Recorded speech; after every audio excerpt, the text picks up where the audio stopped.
자, 지난 시간에 우리 아브라함 언약까지 공부했었죠. 아브라함 언약에서 하나님께서 아브라함에게 세 가지 약속하신 것이 있습니다. 씨와 땅과 복입니다.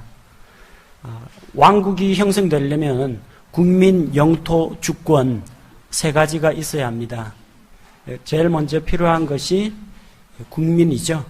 그래서 아브라함의 씨, 그리고 아브라함을 통해서 큰 민족을 이루게 하겠다. 하나님께서 약속하셨고, 두 번째가 땅에 대한 약속입니다. 영토에 대한 약속을 하나님께서 우리에게 주셨습니다. 그리고 세 번째가 복에 대한 것입니다. 하나님께서 아브라함의 씨를 통해서 우리에게 복을 주겠다고 약속하셨습니다. 곧 아브라함의 씨인 예수 그리스도를 통해서 우리에게 복 주시기로 약속하셨습니다. 곧 이 세 가지 씨와 땅과 복에 대한 약속을 주셨는데, 이후에 일어나는 여러 가지 일들은 전부 이 아브라함의 언약이 어떻게 점진적으로 성취되는가에 대한 것입니다. 그래서 오늘 두 번째 시간에 살펴볼 내용이 하나님께서 모세를 통해서 이스라엘 백성에게 주신 모세 언약입니다. 이스라엘은 이집트에서 생활하고 있습니다. 요셉의 초청으로 인해 이스라엘의 가족 70명이 이집트 땅으로 내려갔습니다. 그곳에서 다산하고 번성하고 강하게 되어서 그 땅에 가득했는데, 이제 이집트 고왕국에서 왕조가 바뀝니다. 셈족 계열인 이집트 왕이 있을 때에는 요셉을 생각해서 이스라엘 민족을 선대를 해줬는데, 왕조가 함족 계열로 바뀌게 됩니다. 그래서 만약에 이 이스라엘 백성들이 전쟁이 났을 때 다른 이방인들과 손을 잡고 이집트를 공격할까봐 두려워가지고 이스라엘을 억압하기 시작합니다. 이집트의 왕 파라오가 이스라엘을 억압하고 온갖 중한 노동을 시킵니다. 성을 건축하고 벽돌을 굽고 하는 노역에 시달리게 되는데, 이렇게 이스라엘을 압제하는 것은 결국 이집트 왕 파라오를 이용한 사탄의 전략입니다. 메시아가 이스라엘의 씨로 이스라엘 민족 가운데 이 세상에 오신다는 것을 알고 있기 때문에 이제 메시아가 오는 길을 막기 위해서 이스라엘을 압제하는 겁니다. 그리고 이 악한 왕 파라오가 히브리 산파들을 시켜서 이스라엘 아이를 받을 때 만약 사내 아이가 태어나면 그 자리에서 바로 죽이도록 했습니다. 그러나 히브리 산파들이 하나님을 공경하고 두려워했기 때문에 이 아이를 죽이지를 않습니다. 그러자 다시 왕이 명령을 내려서 이스라엘의 아들이 태어나면 무조건 강에, 나일 강에 던지라고 했습니다. 물에 빠져 죽거나 악어의 밥이 되어서 죽도록 했습니다. 이것은 모두 아브라함의 씨를 통해서 메시아가 이 세상에 오는 것을 막고자 하는 그런 사탄의 전략이었습니다. 하나님께서는 아브라함과 맺으신 그 언약을 기억하셨습니다. 그래서 출애굽기 2장 24절 말씀을 보니까, 하나님께서 그들이 신음하는 것을 듣고 하나님께서 아브라함과 이삭과 야곱과 맺은 자신의 언약을 기억하사, 이스라엘이 이집트에서 노예 생활을 하는 동안에도 하나님께서는 자기 약속을 잊어버리지 않으셨습니다. 그 약속을 기억하시고 이스라엘 자손에게 관심을 가지셨습니다. 그래서 모세를 보내어서 이스라엘 백성을 자유하게 하라, 내 백성을 놓아 보내라, 그렇게 말씀을 전하셨지만 파라오가 그 마음을 완악하게 하고 마음을 강팍하게 함으로 말미암아 이스라엘 백성을 이집트에 억류해놓고 보내지를 않았습니다. 하나님께서는 이집트에 10가지 무서운 재앙의 심판을 내리시고 이스라엘을 구출하셨습니다. 그래서 이집트에서 유월절 어린 양의 사건을 통해서 이집트를 빠져나옵니다. 그리고 하나님께서 홍해 바다를 여시고 이스라엘 백성이 마른 땅으로 건너게 하셨습니다. 이제 이집트에서 나온 다음에 하나님께서 모세를 통해서 이스라엘 백성들과 언약을 맺습니다. 이것을 모세 언약이라고 하는데, 이 모세 언약의 내용은 그 왕국에 들어갈 백성에 대한 이야기입니다. 왕국 백성을 하나님께서 부르시는 이야기입니다. 본문 말씀 출애굽기 19장 5절과 6절 말씀입니다. 그러므로 이제 너희가 참으로 내 목소리에 순종하고 내 언약을 지키면 너희는 내게 모든 백성들보다 뛰어난 특별한 보물이 되리니 이는 온 땅이 내 것이기 때문이라. 또 너희는 내게 제사장 왕국이 되며 거룩한 민족이 되리라. 내가 이스라엘의 자손에게 구할 말들이 이러하니라. 시내산에서 하나님께서 이스라엘 백성과 언약을 맺으십니다. 언약의 핵심 내용이 출애굽기 19장 5절과 6절에서 기록이 되어 있는데, 자, 여기에 중요한 키포인트가 세 가지가 있습니다. 첫 번째가 특별한 보물, 두 번째는 제사장 왕국, 세 번째는 거룩한 민족입니다. 다 백성에 대한 이야기입니다. 내가 모든 백성들보다 뛰어난 특별한 보물이 되게 하겠다. 너희는 제사장 왕국이 될 것이다. 너희가 거룩한 민족이 될 것이다. 이 세 가지 언약을 주셨습니다. 그런데 이 언약은 조건부 언약이라고 합니다. 만약 뭐뭐 하면 뭐뭐 하겠다, 이런 식으로 조건문으로 되어 있어요. 내가 만약 아침에 일찍 일어나면 학교에 지각하지 않을 것이다. 내가 만약 열심히 일한다면 사업에 성공할 것이다. 앞에 전제 조건이 갖추어져야만 뒤에 결과가 따라오는 것을 조건이라고 하는데, 조건부 언약입니다. 하나님께서 그들을 특별한 보물, 제사장 왕국, 거룩한 민족으로 만들어주신 데는 조건이 딸립니다. 어떤 조건이냐? 내 목소리에 순종하고 내 언약을 지키면 그렇게 됩니다. 목소리에 불순종하고 언약을 지키지 않으면 뒤에 게 안 이루어진다는 이야기입니다. 따라서 이 언약이 성립하기 위해서는 하나님은 신실하시고 자기의 약속을 지키시는데, 문제는 이스라엘 백성이 이 말씀에 순종하느냐 순종하지 않느냐에 달려 있습니다.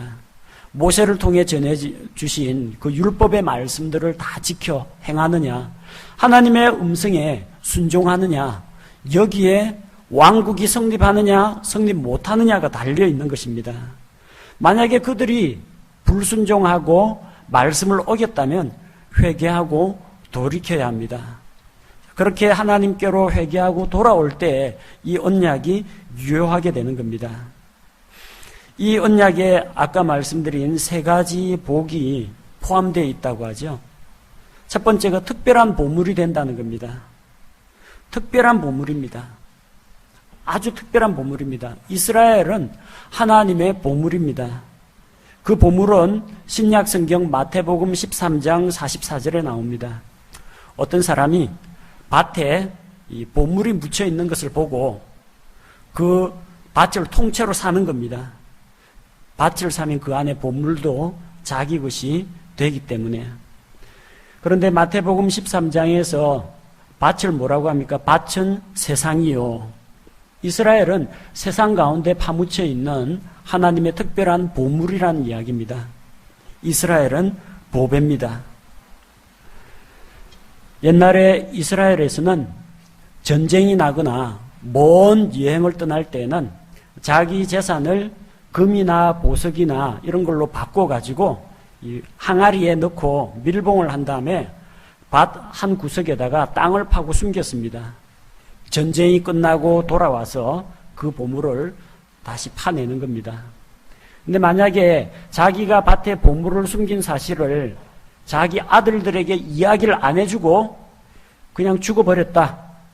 그러면은 아들들은 모르는 거예요. 우리 옛날 이야기에 그런 이야기 있죠. 이 아이들을 아버지가 불러다 놓고 유언을 합니다. 내가 밭에 보물을 숨겨놨다. 잘 찾아봐라. 숨을 거두죠. 아들들은 아버지가 유산을 밭에 숨긴 줄로 알고 꽃괭이하고 삽으로 열심히 밭을 파헤집습니다. 한번 파도 보물이 안 나와요. 근데 열심히 파고 이제 허수고를 했다 생각하고 다시 농사를 짓는데 땅을 깊이 파고 갈아엎었기 때문에 그해 농사가 아주 잘 되어가지고 아버지가 말씀하신 그 보물이 이런 거였구나 생각하고 만족했다는 이야기입니다. 근데 아들들이 밭에 보물이 있다는 이야기를 듣고 땅 파는 이야기가 나오죠. 고대 사람들은 그런 식으로 밭에다가 뭔가를 숨겨두고 했다는 겁니다. 이 넓은 지구상에 있는 수많은 민족 가운데에서 이스라엘은 하나님께서 선택하신 특별한 민족입니다. 특별한 보물입니다. 하나님이 그들을 선택하셨다는 것은 구원을 위해서 선택했다는 이야기가 아닙니다. 하나님이 이스라엘을 선택했기 때문에 이스라엘 민족은 날 때부터 자동으로 구원을 받는다. 그런 의미가 아니라 하나님께서 정하신 목표와 하나님의 구원 사역을 위해서 그들을 부르셨다는 겁니다. 선교사 민족으로 부르셨다는 걸 이야기합니다. 그들은 특별한 보물입니다. 지금은 세상이 이스라엘의 그 가치를 모릅니다. 지금은 이스라엘이 하나님께 불순종합니다. 하나님께 아직 돌아오지 않고 있습니다. 메시아를 십자가에 못 박아 죽였습니다. 정통파 유대인들은 오늘날도 구약시대 절기와 율법을 엄격하게 지킵니다. 그 가운데 일부 복음을 받아들이고 그리스도인이 된 사람이 있지만 대부분의 이 유대인들이 지금 예수 그리스도를 믿지 않고 있습니다. 그러나 그들은 나중에 하나님의 특별한 보물로 돌아옵니다. 언제? 주인이 그 밭을 통째로 사버리면 밭 안에 있는 보물도 주인의 것이 됩니다. 예수님께서 이 세상에 다시 오셔서 온 세상을 회복하실 때 시편 2편 7절 말씀과 같이 내게 구하라. 내가 땅의 맨 끝까지 내게 소유로 주겠다. 아버지 하나님께서 아들 예수 그리스도에게 하시는 말씀입니다. 예수 그리스도가 오셔서 온 땅을 소유하게 될 때 그 땅, 밭에 있는 특별한 보물 이스라엘도 그때가 되면 민족적으로 회개하고 하나님께 돌아오는 그런 일이 일어나게 됩니다. 두 번째는 제사장 왕국이 되게 하겠다고 하셨습니다. 이스라엘 민족은 여러 가지 특권이 많이 있습니다. 율법을 받았습니다. 선택받은 민족입니다. 할례의 언약이 있습니다. 아브라함의 자손들입니다. 그리고 조상들로부터 여러 가지 언약들을 받았습니다. 이런 모든 것 위에 그들이 가지고 있는 가장 우수한 점이 있는데 바로 그게 로마서 3장 2절 말씀입니다. 유대인의 나음이 무엇이냐? 여러 가지가 많은데 가장 주된 것은 하나님의 말씀이 그들에게 맡겨졌다는 것이라. 그들은 성경 말씀을 맡은 자들입니다. 구약시대에는 하나님께서 자신의 말씀을 유대인 제사장, 유대인 서기관들에게 맡기셨습니다. 그들은 하나님의 말씀을 맡은 자입니다. 왜 맡겼어요? 그 말씀을 가지고 감춰두라고 한 것이 아니라 그 말씀을 가지고 이방 민족들에게 널리 전파하라고 또 그 말씀을 따라서 순종하고 살아가라고 그 말씀을 주신 것입니다. 자, 원래는 이방인들에게 하나님의 말씀을 전할 그런 책임이 있었습니다. 제사장이 하는 역할이 무엇입니까? 하나님과 죄인들 사이를 매개해 주는 역할을 하게 됩니다. 죄인들이 죄를 지으면 직접 하나님께 나아가지 못하고 희생 제물을 끌고 와서 제사장에게 가지고 와서 짐승을 잡아서 제사장이 하나님께 희생물을 드리는 그 의식을 통해서 죄 용서를 받았습니다. 이스라엘이 제사장 왕국이 된다는 것은 무엇을 말합니까? 이스라엘 백성이 이방인들과 하나님 사이를 화해시키는 그런 역할을 맡았다는 겁니다. 이방 백성들을 주님 앞으로 인도할 책임이 그들에게 있었습니다. 그들이 하나님의 율법을 지키고 또 하나님의 임재를 나타내는 예루살렘 성전에서 하나님께 경배드리고 많은 이방인들에게 말씀을 전파할 때 그들이 와서 하나님의 영광을 보게 됩니다. 이스라엘 백성은 초청합니다. 다 와서 하나님의 영광을 보라, 와서 보라 하고 이렇게 초청을 합니다. 근데 그런 일들을 얼마나 자주 했느냐? 거의 안 했습니다. 이방인들 가운데 이스라엘 민족 덕분에 믿게 된 사람이 그리 많지가 않습니다. 창녀 라합이 이스라엘의 정탐꾼 숨겨주고 이스라엘 공동체 가운데 들어왔죠. 그렇게 해서 메시아 언약을 발견하고 라합이 믿게 됩니다. 예수 그리스도의 조상이 되죠. 구약시대에 나만 장군이 나병, 문둥병이 걸렸는데 이스라엘에서 온 어떤 계집종이 이야기하는 것이 우리 주인님께서 이스라엘에 있는 그 선지자, 대언자 엘리사에게 같이 있었더라면 그 대언자 엘리사가 고쳐줬을 텐데 그 말을 듣고 이스라엘까지 찾아와서 병고침도 받고 하나님, 이스라엘의 하나님만이 오직 주가 되시는구나 그 사실을 깨닫고 이제 앞으로는 내가 우상은 섬기지 않고 주 하나님만 섬기겠다고 약속하고 떠나갑니다. 솔로몬 당시에 이스라엘의 국력이 크게 신장이 되었습니다. 주변에 있는 많은 민족들이 조공을 바치고 또 자기 왕국의 공주를 솔로몬에게 시집 보냅니다. 이방인 시바의 여왕이 솔로몬의 지혜의 말씀을 듣기 위해서 찾아옵니다. 자, 이런 식으로 해서 이방인들에게 하나님의 명성이 높아지고 하나님이 알려지게 됩니다. 그들은 제사장 왕국 역할을 했어야 했는데 조금 지나고 나서 그들은 스스로도 율법을 안 지킵니다. 이방인은 고사하고 자기들도 하나님께 드리는 경배를 소홀히 하고 우상숭배에 빠집니다. 그 결과 왕이 타락하고 제사장이 타락하고 대언자가 없어지고 하니까 이스라엘 민족이 죄 가운데 빠집니다.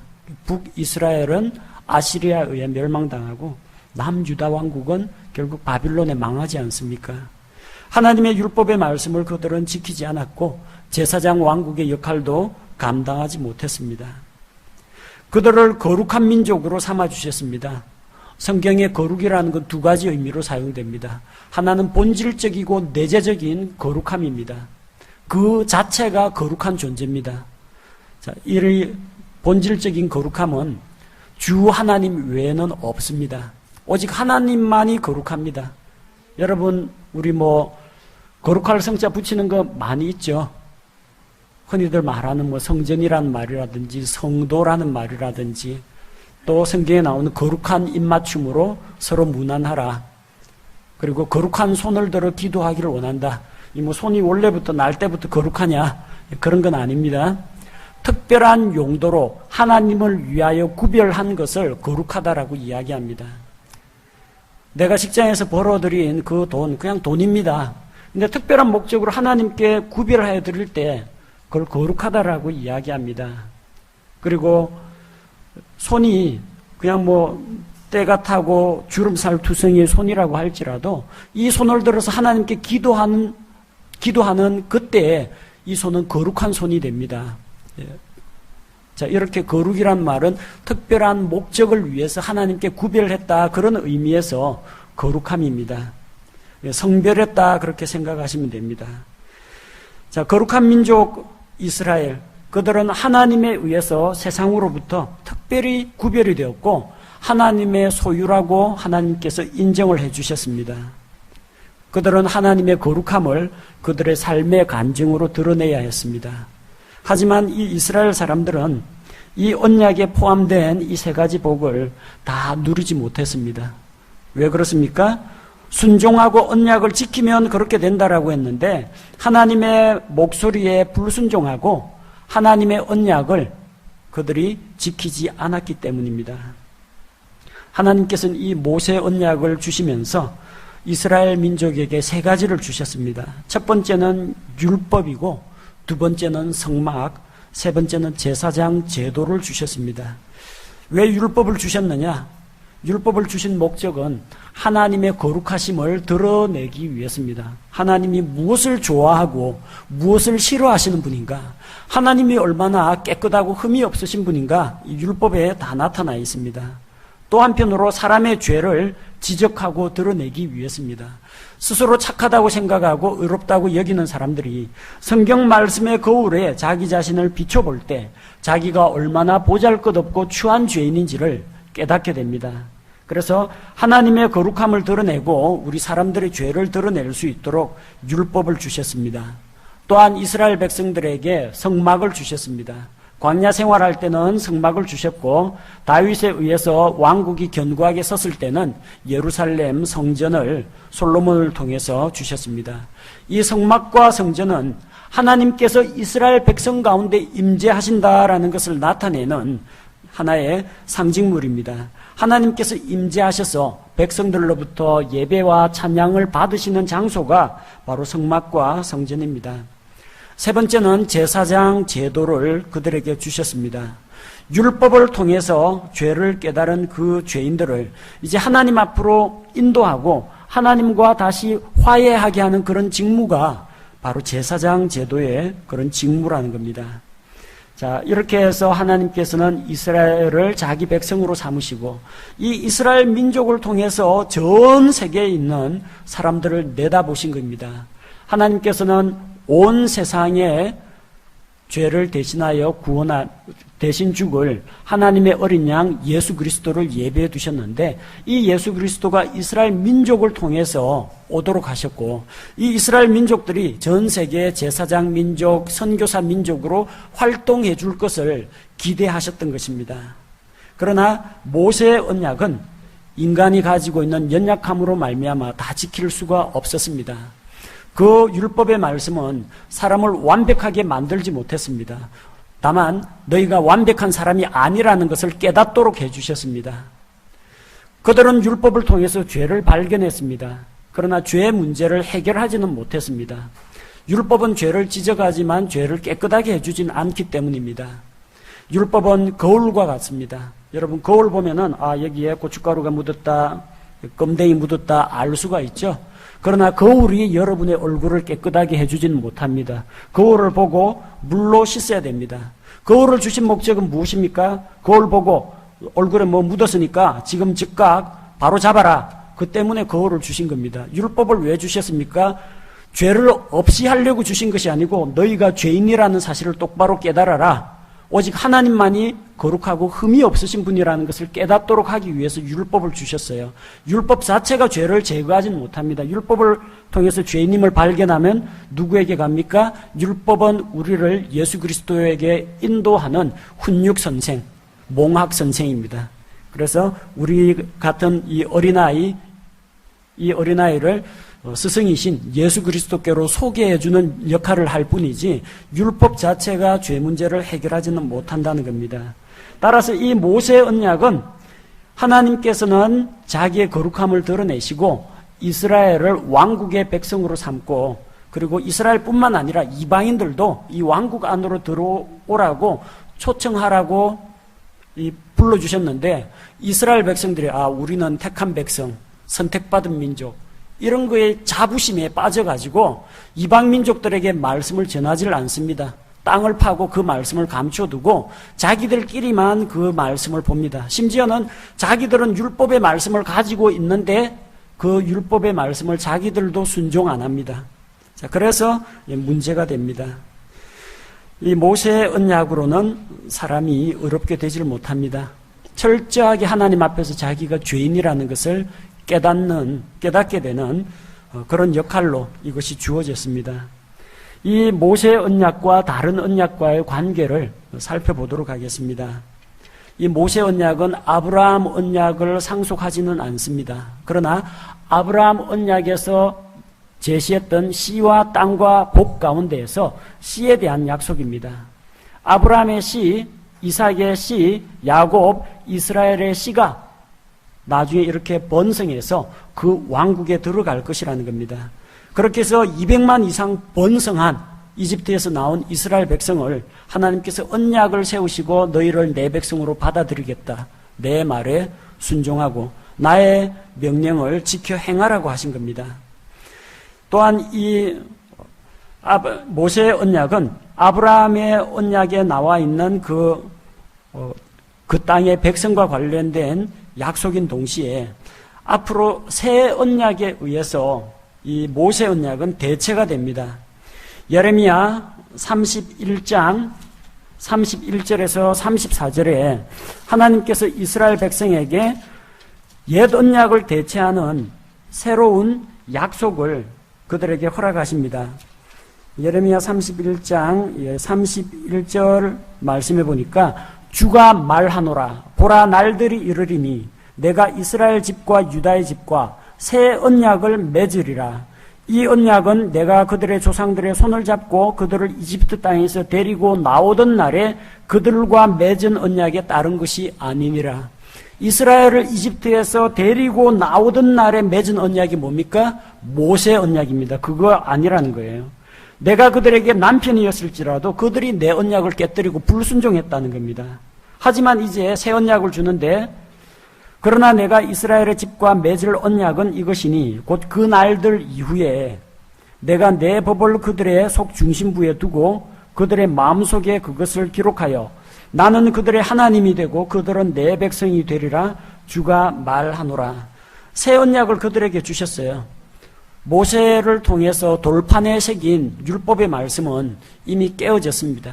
그들의 마음속에서 깨어져 가지고 모세가 시내산 내려갈 때는 밑에서 금송아지 만들어가 우상 숭배하고 있었습니다. 모세도 화가 나가지고 하나님께 받은 돌판을 집어 던져가지고 깨뜨려 버렸습니다. 이제 거기 돌판에 새긴 율법이 아니라 각 사람의 마음속에 하나님의 율법을 기록하시겠다는 겁니다. 그리고 그들이 회개하고 돌아올 때 그들의 불법을 용서하시고 이제 다시는 그들의 죄를 기억지 않으시겠다고 약속하셨습니다. 옛 언약은 사람을 완전하게 하지 못했습니다. 내가 부족한 사람이고 하나님 앞에 죄인이라는 것을 깨닫게 하는 것으로 충분했습니다. 그러나 나중에 이 옛 언약은 새 언약에 의해서 대체가 되어서 이 새 언약에 참여한 자들이 결국 하나님께서 세우시는 왕국에 들어가게 되는 겁니다. 이 새 언약과 새 상속 언약은 조금 차이가 있습니다. 영어 성경에 새 언약은 뉴 커버넌트라고 되어 있고요. 새 상속 언약은 새 상속 유언입니다. 뉴 테스트먼트라는 것은 상속 유언을 이야기합니다. 죽기 전에 유언장 작성하죠. 그리고 나중에 죽은 다음에 유언장대로 재산도 분배하고 고인의 뜻을 받들어서 뭔가 행하기도 합니다. 예수님께서 제자들과 마지막 만찬을 같이 하시면서 이 잔은 내 피로 세우는 새 상속 언약이라고 말씀하셨습니다. 그게 새 상속 언약이에요.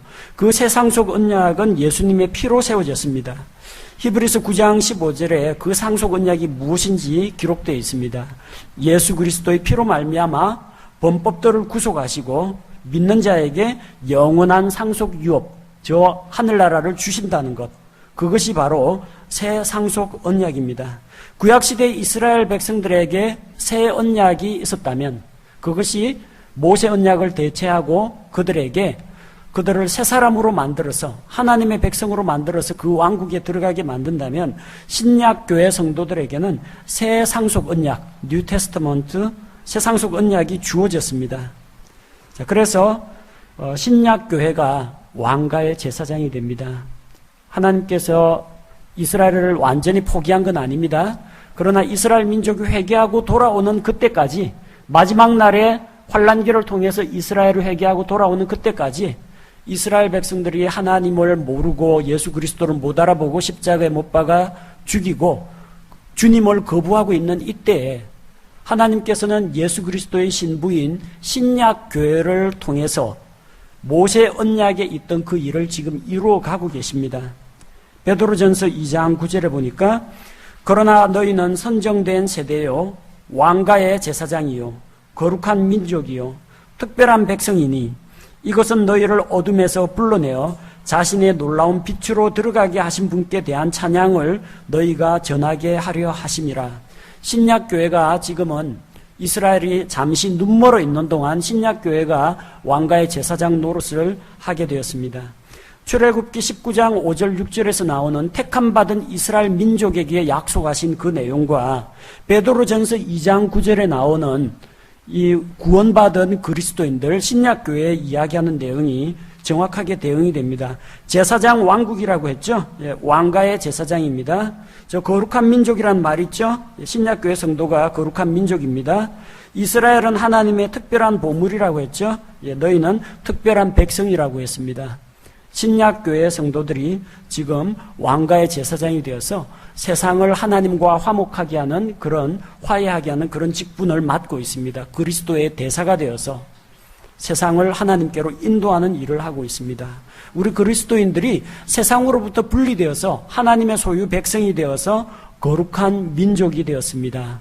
세상 사람들과는 뭔가 다른 새로운 삶을 살아가는 하나님의 말씀과 그분의 뜻을 지켜 행하는 그런 거룩한 민족이 되어서 생활 가운데에서 그리스도인으로서의 선한 간증을 드러내고 거룩한 민족임을 세상에 보여주고 있습니다.